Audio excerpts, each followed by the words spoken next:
In Ukraine, there is growing fear that the US wants to bring peace on Russia's terms. But for now, Russia continues to bring war. An overnight attack on a bus stop and 24-hour shop in eastern Zaporizhzhia killed 5 people.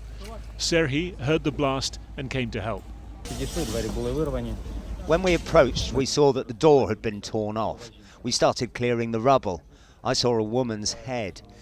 Some women at the back were screaming, "Mum, Mum," but I didn't recognise her. I checked her pulse, but I couldn't feel it. Strikes too on the Black Sea port of Odessa.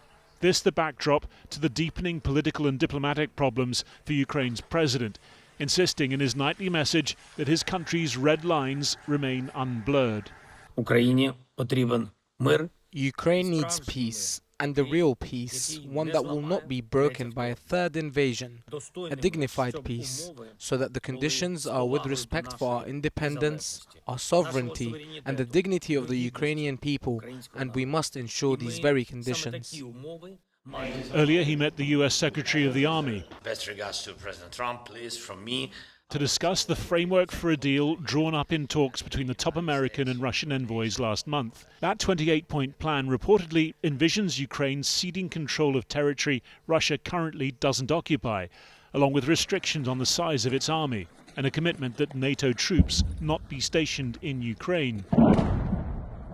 But President Zelenskyy has reportedly been given a separate document with a strengthened security guarantee, in which an attack on Ukraine would be viewed as a threat to the peace and security of the transatlantic community.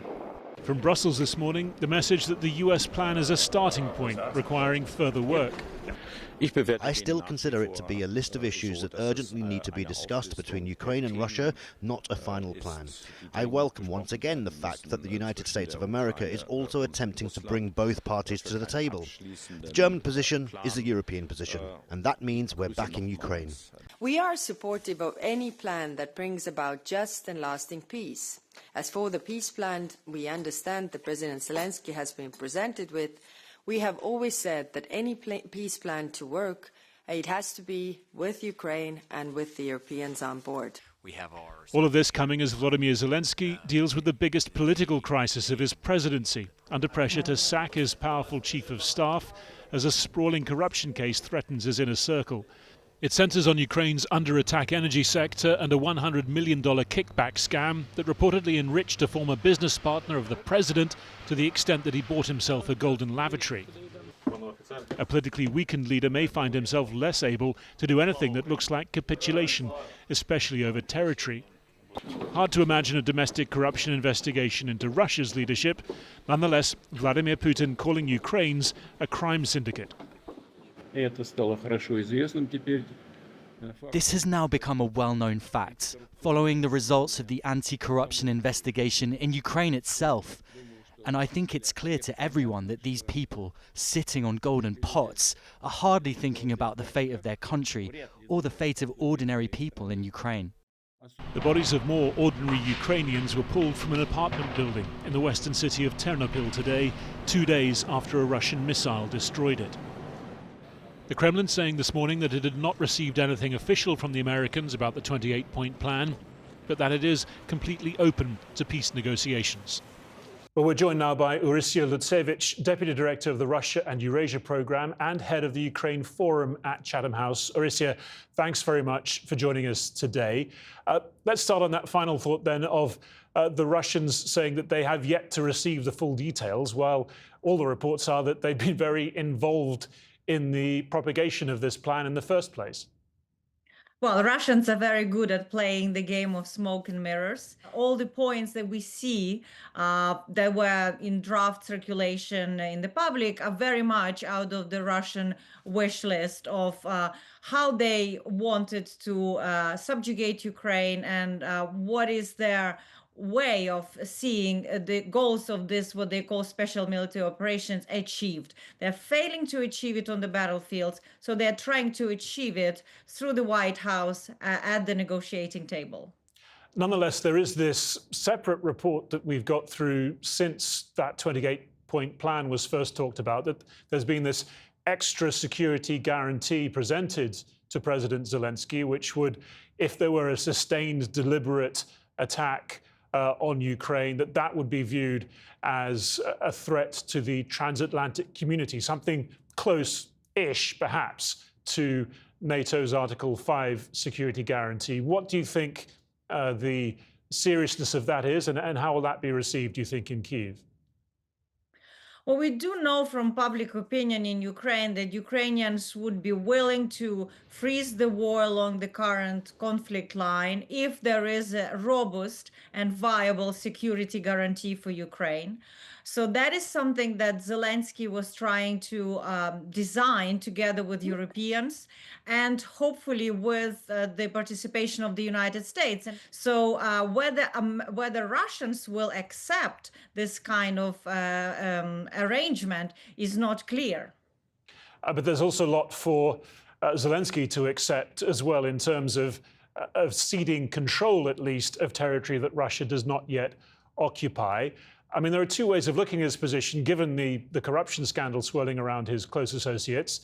He's weak, therefore he can be pressured, but also he's weak, therefore he is in a very difficult position to just say yes to everything that the Americans present to him, because domestically he's in trouble.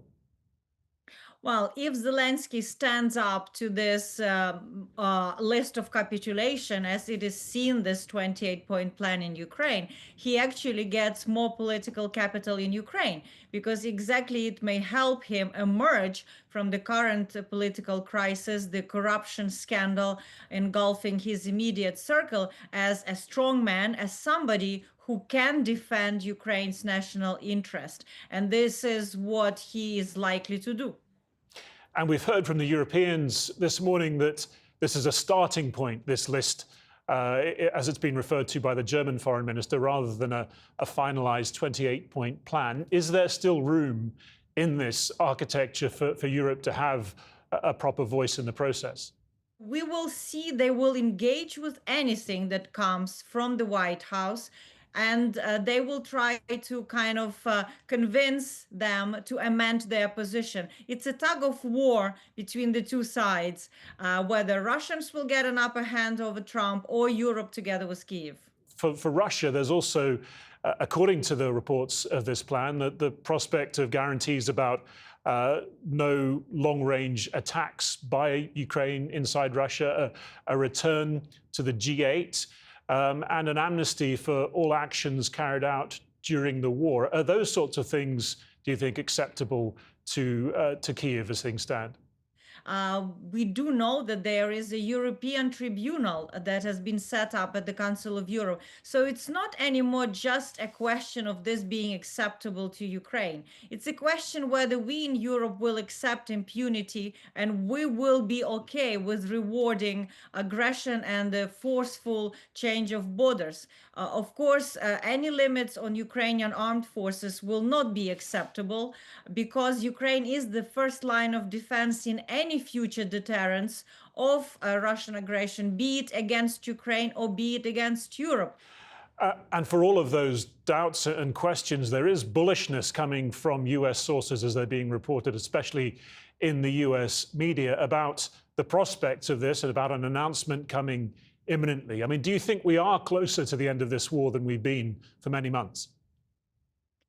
Personally, I don't see how we are any closer. I don't see any serious concessions that Kremlin is willing to make. We do not see any de-escalation on the front line. I actually see quite more evidence that Europe is taking a possible threat or challenge to Article 5 NATO as more likely. So I think there is actually a moment of great vulnerability, whether this war can turn into something bigger rather than smaller. All right, Odessa, on that rather bracing note, thank you very much for your time today. Thank you.